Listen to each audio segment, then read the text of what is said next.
بسم الله الرحمن الرحيم الحمد لله رب العالمين ثم الصلاة والسلام على رسول الله وعلى آله وصحبه وسلم وحن وحيرك ومن كشيغ يدي إلهي يراهدو موضوع قابا وآن ومقع داري لغانكي جيل كلا لعدة يبوبك كسليسنا ولدحقلي دولة نمد الصومالية intaan mawduuca guda gelin iyo qaybihiisa kale waxaan rabaa inaan dadka u cadeeyo hadii Ilaahay yiraahdo in geelu uusan ahayn wax la isku caayo ama mathal xun loogu soo qaato ama tusaale xun loogu soo qaato inuusan ahayn geelu waa makhluuq Allah subhanahu wa ta'ala uu nasiyay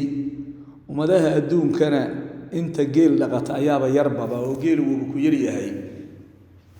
walida sida daraadeed Allah subhanahu wa ta'ala suratul ghashiyah wuxuu ku yiri afala yanzuruna ila al-ibil kayfa khuliqat mujtama'i arabtaha oo geel dhaqatada aha sida annaga ayaa ilaahay wuxuu yiri ilaahay waxdaaniyadiisa iyo kaliimadiisa waxay ku garan karaan ama waxyaabaha ay ku garan karaan waxa kamid ah aayatul kawniya inay fiiriyaan sida geela oo ilaahay u abuuray afala yanzuruna ila al-ibil kayfa khuliqat iyo aayaadka ka dambeeya iyo aayaad fara badan baba oo ilaahay uu sheegayo ama uu quraanka ku sheegay geel waxa amaan ugu filan qof dhan oo nool oo la dilay in la yiri isaga magtiisa hal lagu bixiyo oo reerkii laga dilay qofka magt geel hala siiyo lama dhihin ari hala siiyo lama dhihin idan lama dhihin fardan lama dhihin lacagna lama dhihin oo zamanka diintu isuudaysa lacag way jirtay marka walaalayaal geelu sidaas uu qiimo badan yahay ilaahay baan uga mahadinaynaa nafcigiisa hilibkiisa dhaqashadiisa iyo qiimaha uu leeyahay carabtu waxay tiraahdaa siday geelu u jecel yihiin safiinatu sahraa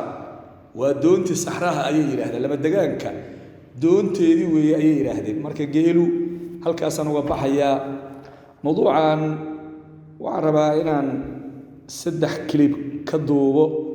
hadii alla yiraahdo marka ka koobaad oo ah qoliyaha dawladnimada dadka ku matala oo siyaasiyiinta isku sheega oo aan oo ah ama ay ku sifaysan yihiin geel jirayaasha siyaasadda ama geeleyda siyaasadda marka qoliyaha siyaasadda ku jira oo dhaqan geeleyle iyo kuwa miyiga jooga oo geeleyda ah meelaha iska waafaqaan labadoodaba walaalayaal kuwana dad wanaagsan baa ku jira kuwana dad wanaagsan mujtamac labada qoloba inay wada xun yihiin ma aha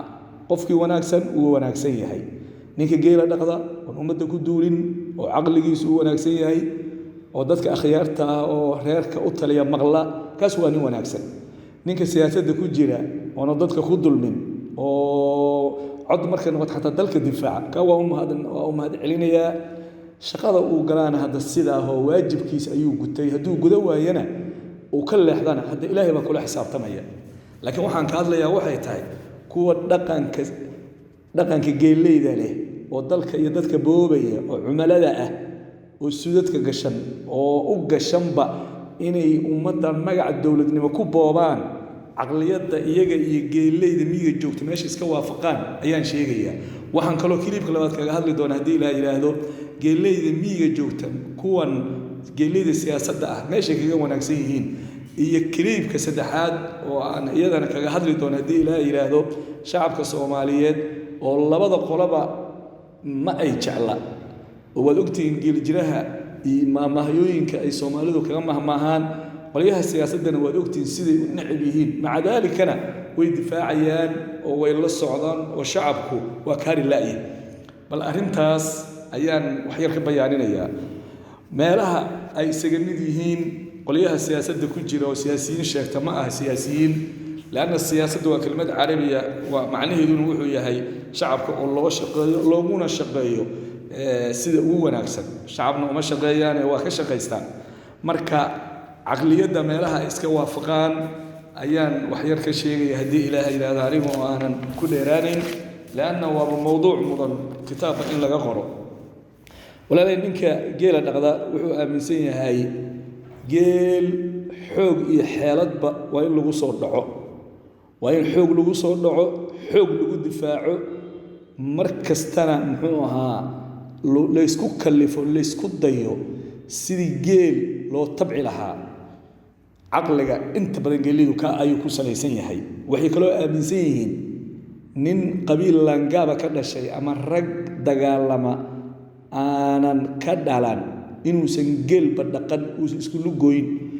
looda iyo ariga iyo meelaha uu aado laana geel waa dhicid meesha lagu arko rag difaaci karana waa inaad u sameeysato aqliga noocaas ayaa geeleydu ku fakaraan hadaba qoliyahan marka kale waa geeleyda siyaasadda u bixiyay iyaguna waxay yiraahdaan siyaasadda iyo dawladnimada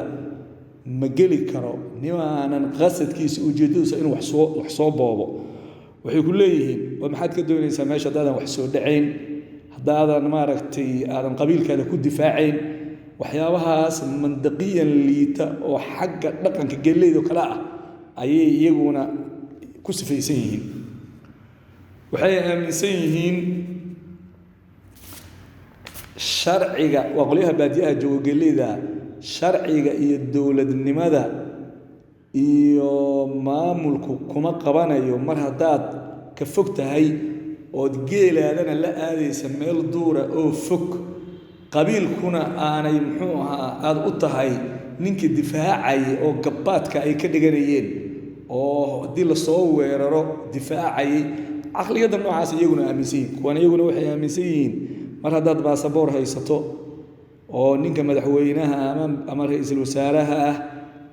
aad isku reertihiin saaxiibtihiin campaigner aad u ahayd la soo shaqaysay dibadda iskala timaadeen dalka isla joogteen sharciba kuma qabanay inta ninkaas meesha ku joogo wax alla waxaad boobi karta boob magaca dawladda waxaad ku dhici karta ku dhac ku dulmi ama baasaboor baad haysataa ajnabi oo wada cararaysaa ama ilmahaadi baad wadamadan Turki iyo Kenya iyo meelaha geysatay oo nin fakaraya tahay taa ay iyaguna aaminsan yihiin waxay kaloo iyaguna ay isaga mid yihiin oo ay ka sifaadka ay iska wadaagaan kamid ah in geeleydu dadka geeleyda ah oo geela dhaqda inta badan qab waxa ku jira kibir ah isla weyni mujtamaca kale ay iskala weeyeen gaar ahaan ninka ragga looda iyo ariga dhaqda dad balama ahaba war adugu ari ilaaliyaatay ku leeyahay lo jiri marka qabkaas kuwan iyaguna waxay aaminsan yihiin inay yihiin dad wax bartay siyaasiyiin dakaatira ah PhD wata master waxa rabta dheh magac doonto bici ama maaragtay wasiira ama janan ah ama madaxweyne ama waxa doonto magac u bixi marba hadaa tahay nin noocaasa ya dadkan Soomaalida Soomaali mariyooleeyda ayay yiraahdaan Soomaali mariyooleeyda wax inay ku sheegaan ba maaha dadka uu iskala weeyahaba markay hadlayaan qaabkooda inta badan iyo dhaqankooda fiiri maba isku kalsoonaba kasoo daraya qontra waxay keenaysaa inay isla weynaadaan walana waa jaahil qofku markuu isla weeyaa waa jaahil kana waa jaahil kana waa jaahil taay ka sameeyeen geeljiruhu bulshada kale ee uu la nool yahay inta badan dadka wanaagsan oo isaga la taliya oo qabiilka ah ma dhageystaan mana maqlaan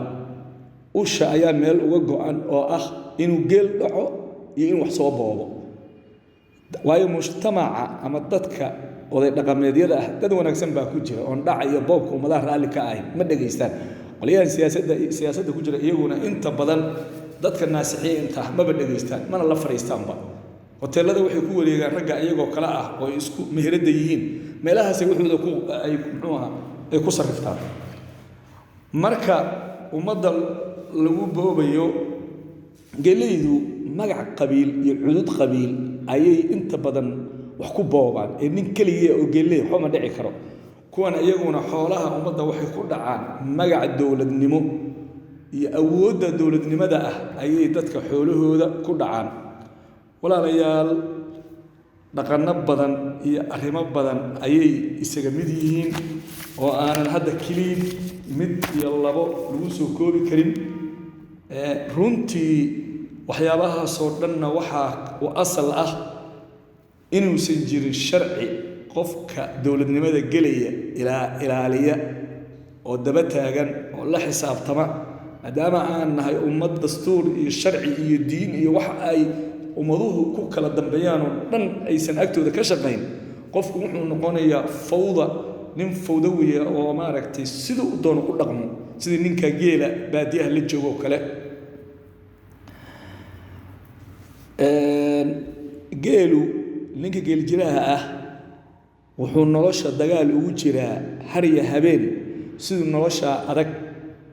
oo dhibka badan oo dhaca iyo boobka iyo abaarta iyo mar geelo meel dheer la aadayo ugu noolaan lahaa oo u aqbali lahaa midkan kana wuxuu ku nool yahay marka taasa waxay kalifaysaa nin adag oo qallafsan inuu noqdo oo inta badanba noloshiisu waa difaac weerar iyo weerarceli midka kana waxa weeye baarlamaanka qolooyinka baarlamaanka isku sheega oo inta badan kuraasta soo boobay ama soo gatay ama loo soo dhacay ama loo xiray magaca doorashada waa la xiray baa soo korodhay oo masaa'ibta kamida inuu la nool yahay rag kale oo isagoo kala ah biyo faasida inay ku wada nool yihiin taasa marka waxay qasbaysaa mar walba ila lacag badan baa ka gashay inuu camiil noqdo inuu man mooshin keeno inuu hadba shalay midku amaanayay uu maanta ka hor yimaado midku shalay muxuu ahaa uu caayina uu ammaano mabaadi' thaabita inuu waayo ayaa markaa ayuu noqonayaa oo uu u dhaqmo siduu maal kaliya ku heli lahaa ama kan geelayda siduu geel ku heli lahaa ayuu ku fikiraya kana siduu maal ku soo xarayn lahaa marka wax la koobi kara maaha inta ayaan ku soo koobaya klibka labaadna waxaan kaga hadli doonaa haddii ilaahay yidhaahdo geelayda aan naqaano oo miyiga joogtay kuwa ka siyaasadda geelayda siyaasadda ah meesha ugu wanaagsan yihiin cajalka saddexaadna mujtamaca Soomaaliyeed haddaanay labada qoloba jecleen maxaa daba dhigay inta ayaan ku soo koobaya hadalkayga wabillahi tawfiiq wasalaamu calaykum waraxmatullaahi wabarakaatuh